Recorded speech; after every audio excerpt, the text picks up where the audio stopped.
मुसलमानों का मुत्तफ़क़ अलैह अक़ीदा है कि मेहदी आएंगे। इस बारे में इख्तिलाफ है कि मेहदी पैदा हो गए या मेहदी पैदा होंगे, छोड़ दें इस बात को, लेकिन ये तो तय है कि मेहदी आएंगे।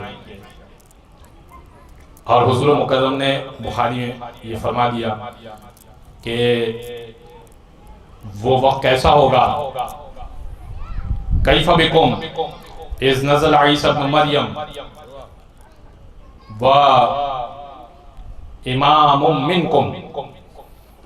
तुम उस वक्त कैसा महसूस, रसूल बुखारी की हदीस पढ़ रहा हूँ, उस वक्त कैसा महसूस करते हो कि जब ईसा इब्न मरियम नाजिल होंगे, वो इमामुम मिनकुम, और इमाम तुम्हारे में से होगा।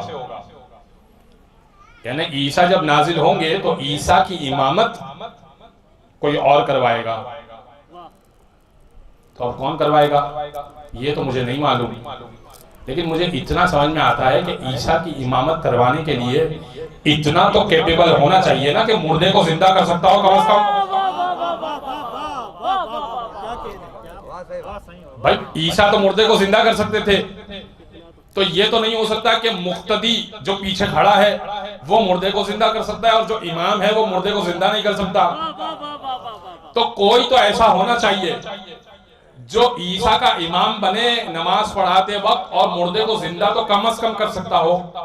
ठीक है, अच्छा, तो सारे मुसलमानों से मैं ये आजिज़ाना कह दूं कि हुजूर ऐसा कीजिए कि सारे उलमा बैठ जाइए, बड़े जय्यद उलमा अपने अपने फ़िक़्ह व मसलक के बैठ जाइए और एक चुन लेते हैं कि भाई ये है मेहदी, ये है मेहदी, और बस जिसका वादा रसूल अल्लाह ने किया था वो ये है।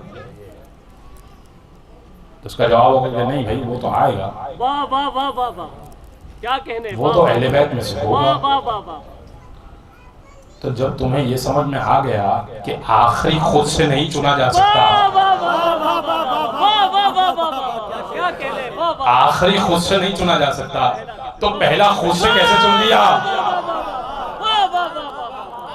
क्या कहने, वाह वाह वाह।